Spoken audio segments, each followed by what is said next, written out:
Okay, so what if I told you there was a band? I mean, critics called them perfect, but you literally couldn't buy their records. A band whose failure was so epic, it actually made them legends. Well, that's the wild, incredible story of Big Star. And yeah, right from the get-go, you see quotes like this one: mythic, influential. I mean, you don't just toss those words around, right? And that really is the big mystery here. How does a band that almost nobody heard back in the day become this absolute legend? This right here, this is the whole puzzle of Big Star in one slide. It's a massive disconnect. Over here on the left, you've got the critics losing their minds. Billboard is saying every single song could be a hit. And then years later, Rolling Stone puts not one, not two, but all three of their albums on their greatest of all time list. But then you look at the right side.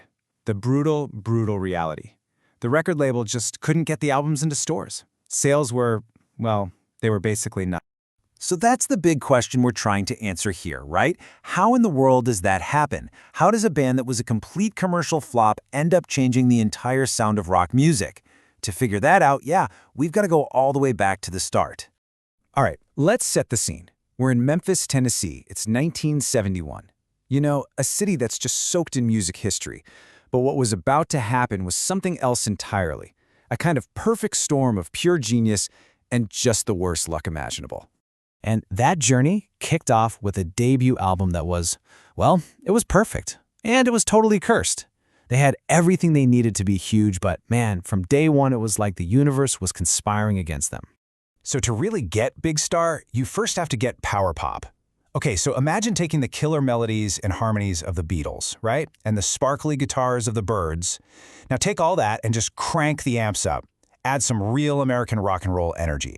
It was a sound full of these amazing contradictions. Like you'd have these sunny, beautiful harmonies, but the lyrics would be super angsty and honest. It was a sound that was weirdly both classic and way ahead of its time. And the engine room for this whole sound? It was this songwriting duo, Alex Chilton and Chris Bell. Two guys who were just unbelievably talented and also unbelievably explosive. Now Chilton, he was already kind of a star. He'd sung that massive hit, The Letter, with the Box Tops when he was just a teenager. Bell, on the other hand, was this studio perfectionist, totally obsessed with British rock. And get this, they intentionally tried to be like Lennon and McCartney, which, you know, pretty much guarantees you're going to get some genius, but it also guarantees a whole lot of drama. So they put out their first album. And with this kind of brilliant, cocky title, #1 record, what happens? The critics absolutely lose it. I'm not talking about one or two good reviews. We're talking a full-blown consensus. Billboard, Rolling Stone, Cashbox. Everybody was saying the same thing. This is it. This is the next big thing.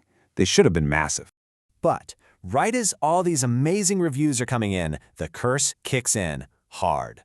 Their label, Stax Records, a legendary label, by the way, just completely drops the ball on getting the album out there. So people would hear a song on the radio, run to the record store to buy it, and nothing. It wasn't there. And then believe it or not, it gets worse. Stax makes a new deal with Columbia, and part of that deal meant that the very few copies that actually made it to stores were pulled off the shelves. Just gone. It was a total, unmitigated disaster. Yeah, as you can probably guess, failing that hard right at the start, it really messed with them. That initial frustration just snowballed, and pretty soon the whole band just imploded. And this timeline, wow, it really shows you just how fast everything went south. We're talking mere months after that critically adored debut album, and boom, co-founder Chris Bell quits. There are actual fistfights, constant arguments. By 1974, after another album and the bassist quitting, the original version of Big Star was completely done. But here's the crazy part. Even while the band is literally falling apart, in the middle of all that chaos, they somehow managed to make two more masterpieces. Radio City comes out, and it's this raw, powerful rock record. And then they record Third Sister Lovers, which is just, it's something else. It's beautiful, it's haunting, it's really weird. It's basically the sound of a nervous breakdown set to brilliant music. That third album was so out there, so raw, that not a single label would release it. The producer, John Fry, tells this story about playing it for record execs, and he said they would just look at him like he was completely insane. So the album just got put on a shelf, where it sat for 4 years. Another ghost, another failure. So, okay, the band is broken up. The records are impossible to find. By any normal logic, The story should end right there, but it doesn't. Because as the 70s bled into the 80s, something really incredible started happening. The legend of Big Star started to grow. What happened was, this whole new generation of musicians, the bands that would go on to create alternative and indie rock, they were digging through dusty record bins and finding these lost albums. And for them, it was like finding a secret map. They heard the bittersweet melodies, the jangly guitars. It was the blueprint for their own music. And they didn't just like Big Star. No, they studied them. They basically became disciples, spreading the word. I mean, just let this quote sink in for a second. This is Peter Buck from R.E.M. At the time, R.E.M. is one of the biggest bands in the world. And he's flat out saying we haven't made a record as good as Big Star's third album. An album that, remember, no one even wanted to release. That's the level of respect we're talking about here. And then there's this, which is just iconic. The Replacements, total rock and roll heroes from Minneapolis, they write a whole song, an anthem about Alex Chilton. And that one line, I never travel far without a little Big Star, that became like a secret handshake for music lovers and musicians everywhere. It's what sealed their fate as the ultimate band's band.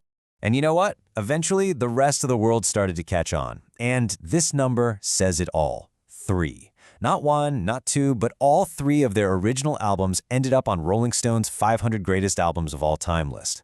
I mean, talk about vindication. It just proved that the failure was just a moment in time, but the music itself, it was forever. So, okay, their influence is undeniable. Their place in rock history is secure. But the story's still not over.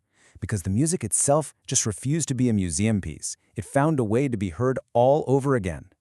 So get this, in 1993, Alex Chilton and the original drummer, Jody Stephens, they actually reformed the band. And they do it with 2 guys from a younger band called the Posies, who were basically huge fans. And they start touring. And for the very first time in their history, Big Star is playing for crowds of people who actually know the songs, who know who they are. It must have been surreal. And this timeline really lays it out perfectly. You can see the 2 completely different lives this band had. First, there's that short, super intense, chaotic burst in the early 70s, and then there's this long, completely unexpected second chapter that starts in the 90s and actually goes on for way longer than the original band was even together. Tragically, in 2010, both Alex Chilton and original bassist Andy Hummel passed away. And you'd think, okay, now the story's over. But it wasn't. Even then, the music just kept going. This amazing group of musicians, we're talking people from bands like R.E.M. and Wilco, they all came together to put on these incredible tribute shows, performing that legendary third album from start to finish. And that, right there, really gets to the core of it all. This quote from Jody Stephens, the last living original member, just says everything. In the end, Big Star's real victory wasn't about selling records or getting famous.